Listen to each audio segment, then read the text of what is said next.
Do you have any suggestions to reduce acne caused by wearing masks? What is the difference between purging and breaking out? So which one do you prefer, the ordinary or the inculus?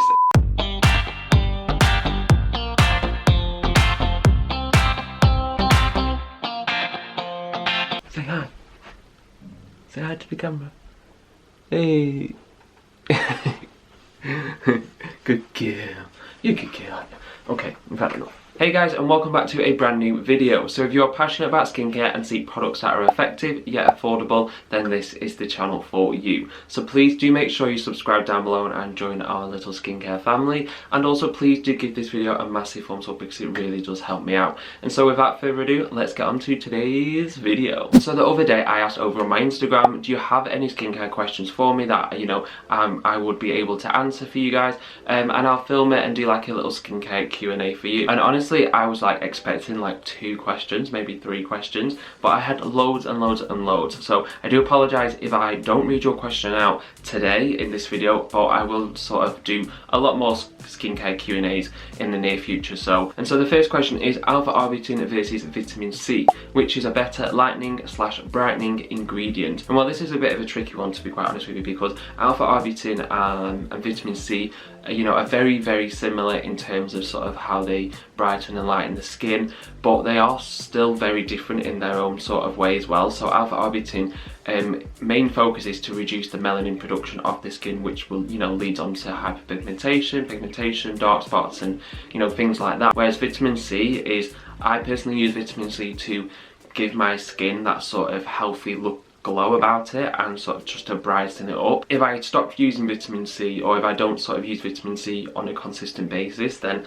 I would sort of, I would know the effects. But whereas alpha arbutin and the likes of like tranexamic acid, for instance, that's sort of trying to get rid of a problem, and once that problem's gone, like that dark spot or pigmentation, then it's gone. So yeah, they sort of are very different, but very similar in different ways, and I prefer using, you can use both of them. You can use, there's an already product called ascorbic acid and alpha arbutin, so fantastic. The combination is, I would definitely recommend and suggest to all of you guys is, use both of them because they're fantastic. And the next question is, when are your versed and good molecules, I'm really gonna have to get this right before I do the review.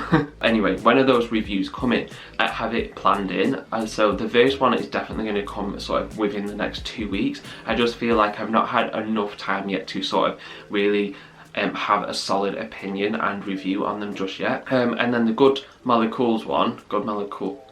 Are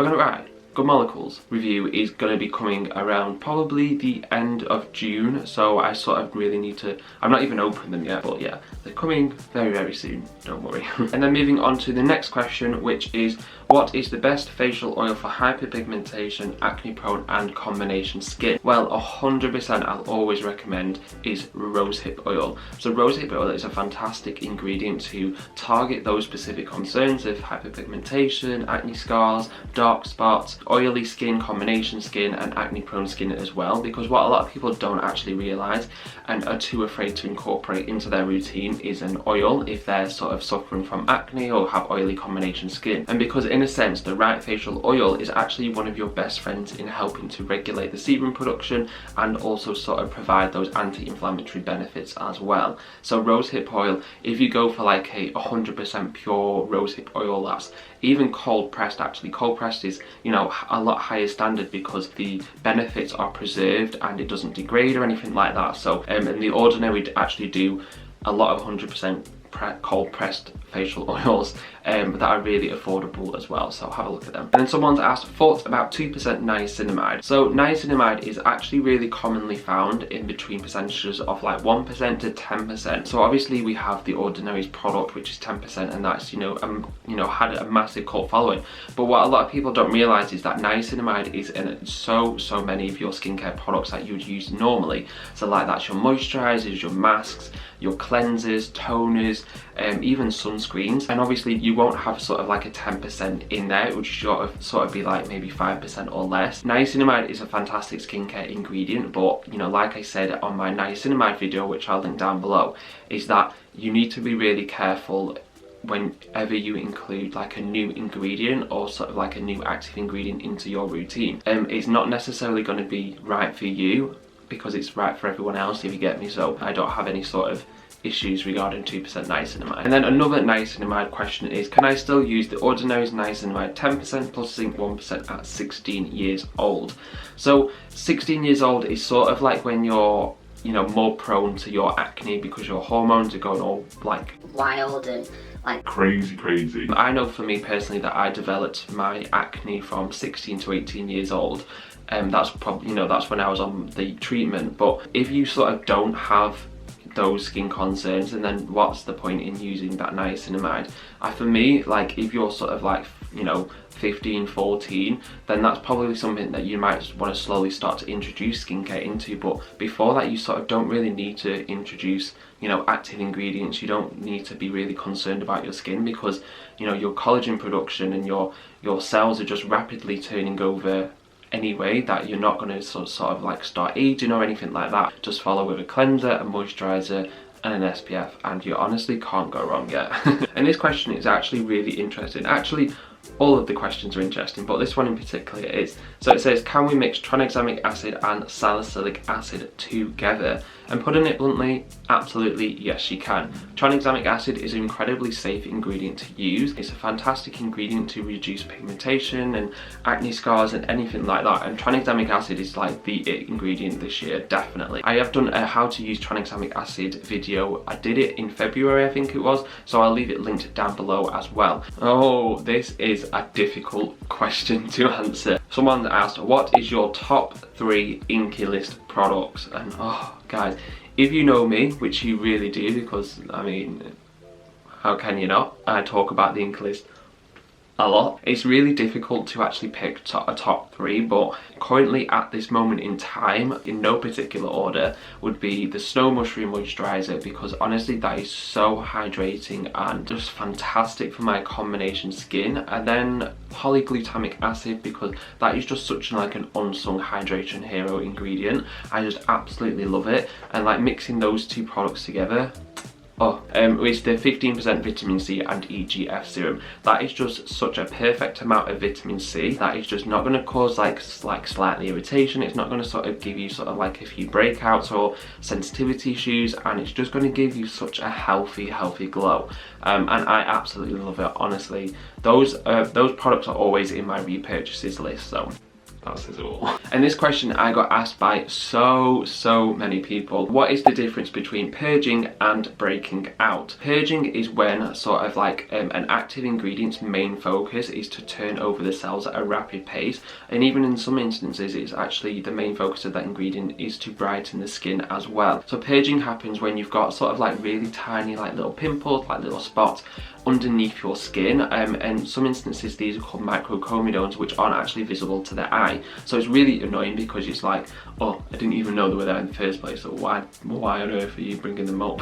But it's definitely sort of the purging process lasts 28 days, and you have to see the worst before you see the best in your skin. It's in a sense getting rid of all of the gunk and the nastiness from in your skin to reveal like amazing skin afterwards. Sort of like if you are breaking out and have tiny little like reddish whiteheadish pimples, sort of like here where you would usually break out, and that is purging. But breaking out from a product and having reaction from a product and sort of knowing when it's not right for your skin is having sort of larger breakouts sort of in random places all over your skin, and the sort of these spots and breakouts will last a lot longer than they would do the purging. And also if you're sort of reacting to a product and you're getting like a red rash or you're sort of getting lumps in your skin, then discontinue that product. Don't use it, give it to someone else because it is not right for your skin. Next question is daytime hydration. I already use HA, rosehip oil and natural moisturizing factors. And I mean, if you are suffering from like dry or dehydrated skin and you have actually got quite fantastic ingredients in there to sort of you know, keep those moisture levels in your skin. And then, you know, I'd probably suggest incorporating polyglutamic acid in there, because that sort of creates sort of like a weightless and invisible seal on your skin. You know, it's the difference between hyaluronic acid and polyglutamic acid is that hyaluronic acid can travel deep into the skin, whereas polyglutamic acid actually works on the topmost layers of your skin. So it's sort of, even though it holds, you know, 4 times more moisture content than hyaluronic acid does, it's just allowing your skin to hold all the moisture in and, you know, not letting it escape into the, you know, evaporation into the sun. So yeah, honestly, I've used polyglutamic acid, especially so fantastic in the winter months when it's a lot more drier outside and it's just an awful environment, and it just keeps my skin really hydrated, really soft and really supple. Right, the second to last question is another ordinary and ink list question. So which one do you prefer, the ordinary or the ink list? Again, this is actually quite difficult because they're fantastic in, you know, their own way, but if I was to sort of like narrow it down on sort of how my skin is reacted to the ordinary and the, you know, the ink list, I'd probably say the ink list that I do, you know, prefer over the ordinary. It's the ordinary, I've got products in there which just did not work for my skin whatsoever. They just, like, I mean, that caffeine eye solution, what a waste of time that was. And the, you know, the azelaic acid formula, that I didn't like that, even though that is a fantastic ingredient. But yeah, with the ink list, I've had a few products that are just a bit like borderline, but you know, the majority of them have been absolutely fantastic. And I love the ink list transparency of the ingredients list and what's in the ingredients, and sort of how the ink list is sort of helping each person and each customer really sort of identify their specific skin type and their concerns and what products are right for them. And finally, the last question is actually really on topic of what is going on in the current situation around the world. It says, do you have any suggestions to reduce acne caused by wearing masks? And masks are, yeah, I mean, they're our best friend recently, but they're our worst friend as well, because masks can cause you dryness, inflammation, irritation, redness, and obviously breakouts / acne. You were wearing that mask and it's sort of like, you know, if I did that, if I was breathing that, and then my mouth and sort of my mouth area would become really sweaty and moist and really hot, and that's when our skin barrier becomes compromised. So you really need to look for ingredients that are going to rebuild your skin barrier, like ceramides and cholesterol, and ingredients like squalane and jojoba oil that are really going to nourish and hydrate your skin, because as well your skin is going to become really dehydrated because it's constantly hot and it's, you know, really sort of like in that humid environment, and bacteria breeding ground. And also look for antimicrobial properties in ingredients. Look for like oil control, like moisturizers or anything like that, that is sort of just going to sort of help to control the excess oil that's produced around that mask. Probably a good tip from me is to avoid over exfoliating your skin. So you can use salicylic acid just to sort of like, you know, help those you know, whiteheads and pimples and stuff. But sort of using chemical exfoliants like AHAs and sort of retinols is just sort of like, is not your focus right this time. Your focus is to rebuild that skin barrier that's been compromised. So going in with retinols and AHAs is just going to sort of worsen your skin, because it's just like, it's not ready for that. So those are only a handful of questions that I've been able to answer in this video. Thank you honestly guys so much for, you know, giving me questions over on my Instagram stories.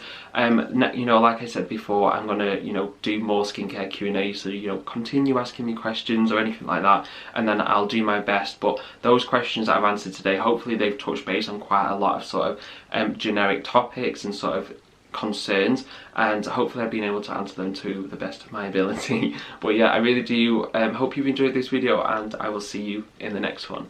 See you later.